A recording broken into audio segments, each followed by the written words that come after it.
Kepada yang kerja kerajaan, korang memang beruntung sangat sekarang ni. Aku ada lancarkan satu kempen special untuk yang bekerja sektor kerajaan. Apa yang aku nak bagi kan? Okey, korang dengar dulu apa yang aku bagi ni. Okey, first of all, untuk yang beli dengan aku pastikan korang balik daripada showroom ambil kereta ni, korang tak payah pergi kedai tinted ke mana-mana, tak payah. Tinted aku siap pasang. Dashcam pun aku bagi, minyak aku bagi penuh, ada RM600 free service voucher. Korang boleh guna selama 6 tahun, 6 kali boleh pakai, dan on top of that, minyak pun penuh guys. So, itu semua aku akan pastikan korang dapat. Tapi, apa yang paling best sekali, ini bukan porel, bukan pusing sana pusing sini, bukan. Kalau korang nak extra RM500, korang boleh deal dengan aku. Sebelum korang balik daripada showroom ni, aku akan pastikan aksesori semua siap, dan korang balik dengan extra RM500 yang aku bagi dekat korang. Okay? Dia bukan aku transfer ke, aku markup loan korang ke, bukan. Aku bagi secara cash.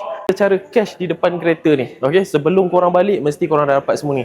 Just imagine, balik dengan kereta baru, free gift pun banyak, rebate pun tinggi, ada extra RM500 dekat tangan. Apa lagi korang nak? So, kalau korang nak, cepat-cepat contact aku akan pastikan dalam masa 1 hari korang akan dapat approval dengan interest rate yang paling padu. Okay, so interest rate pun aku akan buat yang the best untuk korang. Aku akan fight the best untuk korang supaya dapat the lowest interest rate. Documentation pun mudah, stock pun ready, free gift pun banyak, rebate pun tinggi. Korang nak apa lagi? Cepat-cepat tekan link kat bawah ni, ataupun korang boleh pergi dekat aku punya TikTok profile, tekan link dekat bio, isi detail korang.